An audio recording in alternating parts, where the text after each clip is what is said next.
ವಿಧಾನಸೌಧಕ್ಕೆ ಸದ್ಯ ತನಿಖಾಧಿಕಾರಿ ಅನುಚೇತ್ ಆಗಮಿಸಿದ್ದಾರೆ ಅನ್ನೋದು ಗೊತ್ತಾಗ್ತಾ ಇದೆ. ಧರ್ಮಸ್ಥಳ ಪ್ರಕರಣದ ತನಿಖಾಧಿಕಾರಿಯಾಗಿದ್ದಾರೆ ಅನುಚೇತ್ ಅವರು. ಗೃಹ ಸಚಿವ ಪರಮೇಶ್ವರ್ ಅವರ ಭೇಟಿಗೆ ಸದ್ಯ ಆಗಮಿಸಿದ್ದಾರೆ. ಎಸ್ಐಟಿ ತನಿಖೆ ಬಗ್ಗೆ ಮಾಹಿತಿಯನ್ನ ನೀಡ್ತಾರೆ ಅನುಚೇತ್. ವಿಧಾನಸಭೆಯಲ್ಲಿಂದು ಎಸ್ಐಟಿ ತನಿಖೆ ವಿಚಾರ ಪ್ರಸ್ತಾಪವಾಗುತ್ತೆ.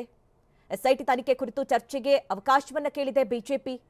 ತನಿಖಾ ಪ್ರಗತಿ ಮಾಹಿತಿ ಬಹಿರಂಗಪಡಿಸುವುದಕ್ಕೆ ಬಿಜೆಪಿ ಆಗ್ರಹವನ್ನ ಕೂಡ ವ್ಯಕ್ತಪಡಿಸಿದೆ.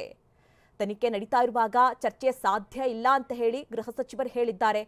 ಆದರೆ ಏನಾಗ್ತಾ ಇದೆ, ಏನೆಲ್ಲ ಅಪ್ಡೇಟ್ಸ್ ಸಿಕ್ಕಿದೆ ಅಥವಾ ಏನಾದರೂ ಕುರುಹುಗಳು ಸಿಕ್ಕಿದೆಯಾ, ತನಿಖೆಗೆ ಕುರಿತಂತ ಒಂದಷ್ಟು ವಿಚಾರಗಳನ್ನ ಬಹಿರಂಗಪಡಿಸಬೇಕು ಅಂತ ಹೇಳಿ ಬಿಜೆಪಿ ಸದ್ಯ ಹೇಳಿರುವಂಥದ್ದು.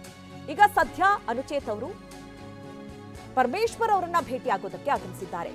ಇನ್ನು ಧರ್ಮಸ್ಥಳ ಕೇಸ್ನ ವರದಿಯನ್ನ ಸಿದ್ಧಪಡಿಸ್ತಾ ಇದ್ದಾರೆ ಮೊಹಂತಿ ಅವರು.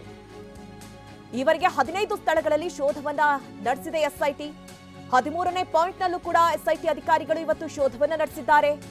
ಸ್ಪಾಟ್ ನಂಬರ್ 6 ಹಾಗೂ 14ರ ವರದಿಗಾಗಿ ಎಸ್ಐಟಿ ಅಧಿಕಾರಿಗಳು ಕಾಯ್ತಾ ಇದ್ದಾರೆ. ಕೆಲ ಮಾದರಿಗಳನ್ನ ಈಗಾಗಲೇ ಎಫ್ಎಸ್ಎಲ್ಗೆ ರವಾನೆ ಮಾಡಲಾಗಿದೆ.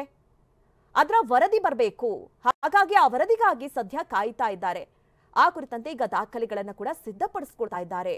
ವರದಿ ಏನು, ಈಗ ಗೃಹ ಸಚಿವರಿಗೆ ವರದಿಯನ್ನ ಕೊಡಬೇಕಾಗತ್ತೆ.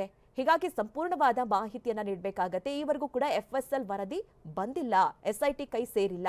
ಹೀಗಾಗಿ ಎಫ್ಎಸ್ಎಲ್ ವರದಿ ಬಂದ ನಂತರದಲ್ಲಿ ಅದರ ಜೊತೆಯಲ್ಲೇ ಈಗ ಗೃಹ ಸಚಿವರಿಗೆ ಮಾಹಿತಿಯನ್ನ ಕೊಡ್ತಾರೆ. ಸದ್ಯ ಅನುಚೇತ್ ಅವರು ಗೃಹ ಸಚಿವರನ್ನ ಭೇಟಿಯಾಗೋದಕ್ಕೆ ಹೋಗಿದ್ದಾರೆ. ಸದ್ಯ ತನಿಖೆಯ ಹಂತ ಯಾವ ರೀತಿ ಇದೆ, ಯಾವ ರೀತಿ ತನಿಖೆ ಆಗಿದೆ, ಎಷ್ಟು ಪಾಯಿಂಟ್ಸ್ಗಳಲ್ಲಿ ತನಿಖೆ ಆಯಿತು, ಏನೆಲ್ಲ ಸಿಕ್ತು, ಯಾವೆಲ್ಲ ವರದಿಗಳು ಬರಬೇಕಾಗಿದೆ, ಎಲ್ಲ ವಿಚಾರಕ್ಕೆ ಸಂಬಂಧಪಟ್ಟಂತೆ ಮಾಹಿತಿಯನ್ನ ಕೊಡೋದಕ್ಕೆ ಮುಂದಾಗಿದ್ದಾರೆ.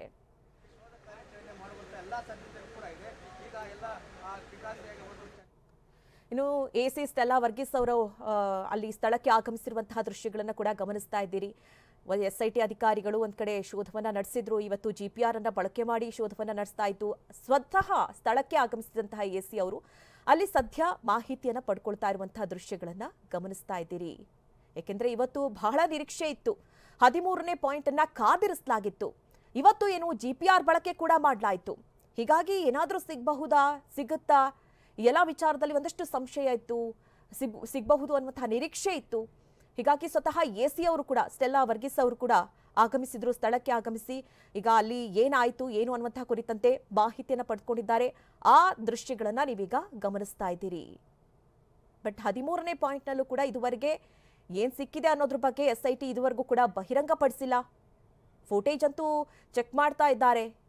ಏನಾದರೂ ಕುರುಹುಗಳಿದೆಯಾ? ಯಾಕೆಂದ್ರೆ ಯಾವ ವಿಚಾರವನ್ನು ಕೂಡ ಎಸ್ಐಟಿ ಅಧಿಕಾರಿಗಳು ಹೊರ ಬಿಟ್ಕೊಡ್ತಾ ಇಲ್ಲ.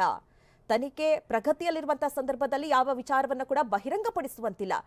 ಹೀಗಾಗಿ ತನಿಖೆಯ ನಂತರದಲ್ಲಿ ಎಲ್ಲಾ ವಿಚಾರಗಳು ಕೂಡ ಹೊರಬರುತ್ತೆ.